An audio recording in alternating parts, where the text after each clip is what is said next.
Welcome to Baby Boomer Tales.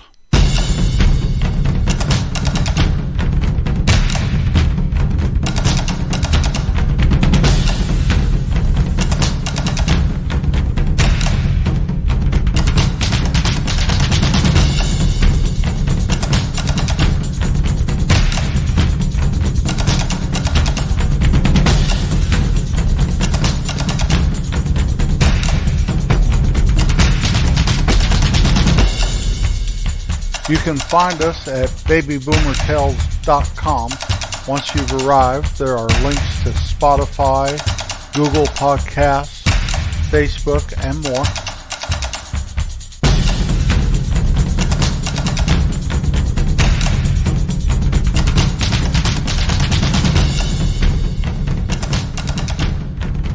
Whew! I feel like I've been doing the Watusi. Christmas is coming. Are you ready? My wife decided this year to shop online exclusively. I hope she keeps her promise to herself. She used to go out to those stores, to the malls, and drive all around and come home worn out and only have one or two gifts, and it just was wearing her down. So for a few years, we just gave gift cards. And I thought that was a great idea. Give a gift card to a kid and let them just go and buy what they want. But this year she decided that that wasn't personal enough. Didn't show any thought or love in the gift. I guess I always put myself in that place thinking, oh, that gift card, that's nice. But what do I know? Obviously not that much. So she's over in her study trying to figure out what to buy everybody. When you have grandchildren, it's a little harder to keep up because they have such personalities of their own, and trying to fulfill that want and desire and interest that they have. Well, it's amazing. I'm glad she's doing it.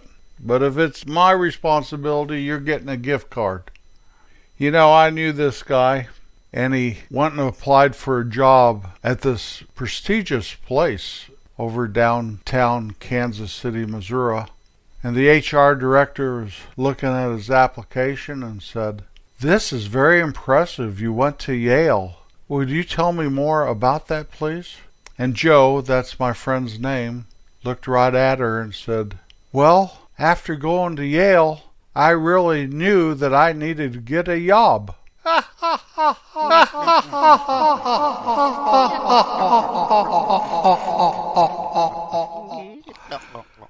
Thought you'd get through the rest of the year without hearing a joke from me, didn't you? Now for another exciting episode of Forky and Earl. One day Earl went down to Forky's house and said, "Forky, I'm bored." Forky said, "Well, that's okay, I'm always bored." Earl said, "What do you do when you're bored?" And Forky said, "I try to do something to get myself unbored, like maybe homework, or reading a book, or helping out around the house." And Earl said, "I think I'd rather be bored." And Forky said, "Earl, we need to do something to spice up our lives." And Earl said, "I know it, but I don't know what to do besides homework." And Forky said, "I think I have an idea." So they talked about it and schemed about it. And then Forky and Earl walked down Main Street, 2.5 blocks to the drugstore. Went into the drugstore and Forky said, "There it is, there it is."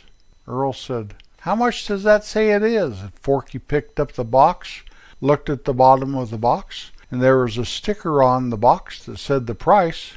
He said, "Earl, this is only $1.97 for one box of these. We can afford 2 boxes." Earl said, "You sure about this, Forky?" Forky said, "It's up to you, Earl. It really is. It's up to you." Earl pondered this. Forky held the box for him to see the picture. Earl scratched his head. Then Earl looked around and made sure that Bob wasn't coming. And then Earl said, "Forky, we've got $4.50. Do you think that this'll pay for the sales tax too?" Forky did some calculating in his head and he said, "It will. Let's go. Come on." Well, about the time they got to the cash register, here comes Bob. Bob put his arm around old Forky and Earl and said, "Boys, what are you doing?" And Forky said, "My mother wants this stuff, so we came to get it." Earl shook his head yes. And then Forky looked right at Bob and said, "Not really. I'm kidding ya." Bob laughed and patted the two guys on the shoulder and walked away to continue doing his work, filling a prescription there at the drugstore. Earl looked at Forky. Forky looked at Earl. Forky said, "That was a close one, Earl." Earl said, "What do you think Bob would do if he knew what we were really up to?" Forky said, "He'd probably just laugh." So they took their 2 boxes and they went back to Forky's house, and they went up the stairs, and they went into Forky's room, and Forky said, "When do you want to do this?" And Earl said, "Tomorrow. Let's do this tomorrow night." Forky said, "I'll have everything ready. You just come on over." Well, the next day Earl and Forky went to school, and it was Friday, and it was a good day at school. And then Earl went home, and Forky went home, and Earl ate his dinner, and he told his mom and his dad that he had to go to Forky's house to do something very important, and so he went down there. It was already getting dark. And Forky said, "I'm ready, Earl." And Earl said, "Have you read the directions?" And Forky said, "Yes, but you need to read them out loud as we do this." So Earl opened one of the boxes, and he pulled out the paper. He said, "This is my box. Your box is the one that you read the directions to already." Well, the first thing the directions said is, shampoo your hair. And while the hair is wet, shake up these ingredients in this little bottle and start applying it towards the roots of your hair on your head. And Forky said, "This should change everything, Earl." And Earl said, "I always wanted to be a blonde there, Forky, like a beach boy." And Forky said, "But I am blonde, Earl." And Earl said, "That'll make you even more blonde, Forky." So they put the stuff on their head after they mixed it up in the little bottle, and they put it down there, and then the directions said, "Rub it in good and let it sit for 20 minutes. Well, Forky had a clock in his room, and they watched, and here comes 20 minutes. And Forky says, "Time to wash this stuff out, Earl." And Earl said, "It's burning my head, Forky. I think it's working." And Forky said, "It's burning my head too." And Earl said, "Let's leave it on a little longer so that we're really blonde." And Forky said, "I'm really blonde now, Earl." And Earl said, "But I'm not really blonde. Let's leave it on longer." And so they looked for another 20 minutes. And Forky said, "My head is burning, Earl." And Earl said, "My head is burning too, Forky. That must be a good sign. Let's leave it on 20 more minutes, and then we'll wash it out, I promise." Forky looked at Earl.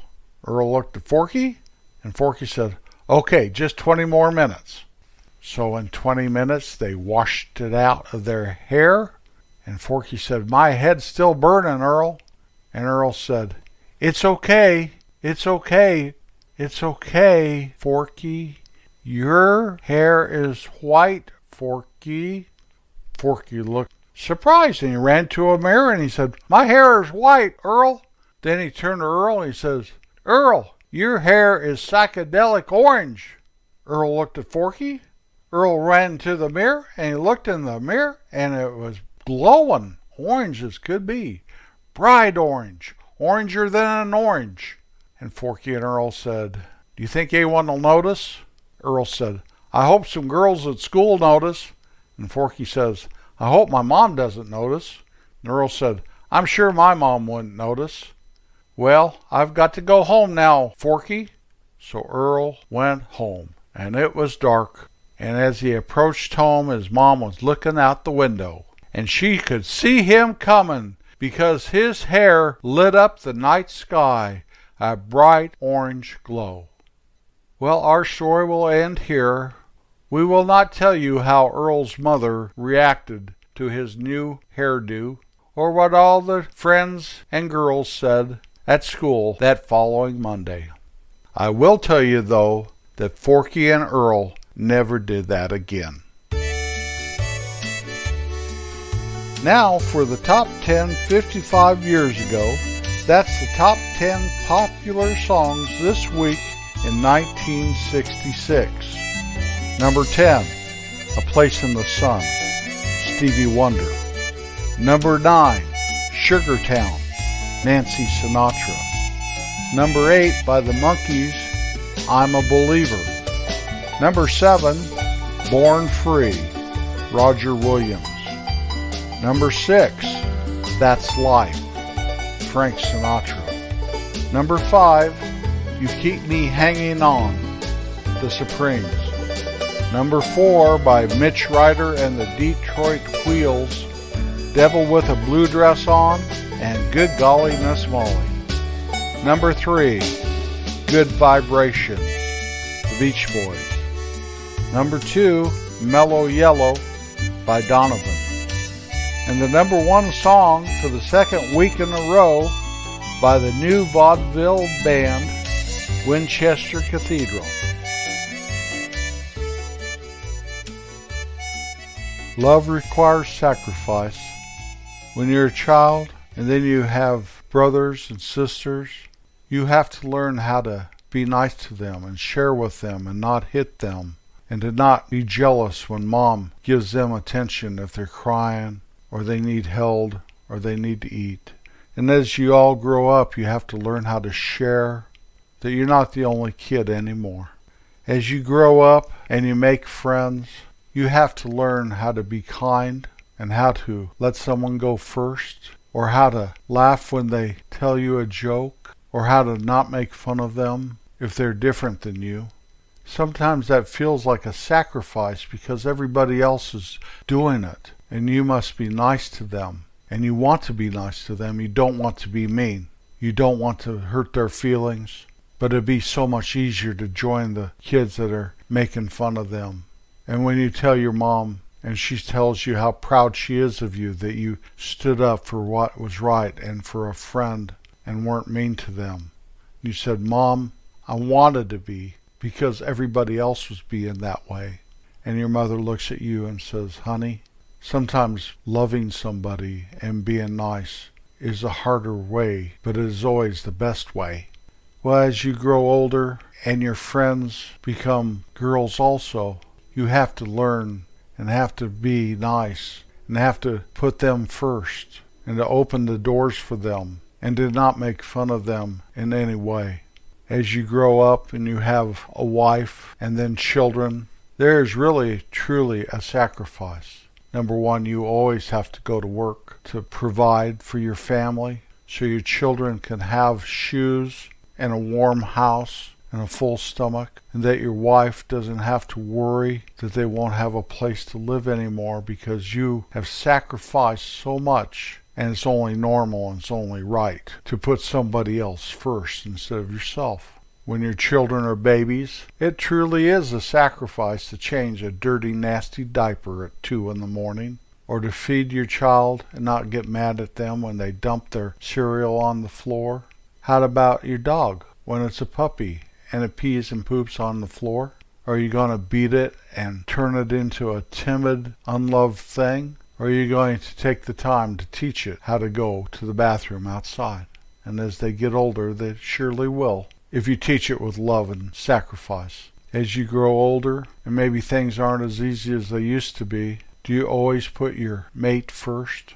In my case, my wife first. Show her that she's the most important person in the whole world to you. Show her that you would gladly lay down your life for her, or for your children, or for your children's children. Others are not so fortunate, you know. So even though there is sacrifice that you must do to show friends and loved ones and family members that you really care, that your heart is right even when you blow it, that forgiveness is more than I'll forgive them, but I won't forget it. No, it's putting the whole thing behind you and forgetting and forgiving, even if you have to remind yourself every day, I forgive, I walk in love, I walk in sacrifice. In the Bible, in John 15:13, it says, there is no greater love than to lay down one's life for one's friends. That's not just dying for somebody, but that's letting them have the last piece of cake. That's giving them a ride when you're so tired at night and you get this phone call and they need a little help. That's about seeing the good in them and not talking about them behind their back. That's forgiving and forgiving and forgetting and forgiving. That's laying down your life for those that are in your life. Thank you for joining me today. Kindness is always putting someone else first, no matter what. I'll see you next Wednesday for our Christmas special. Peace out.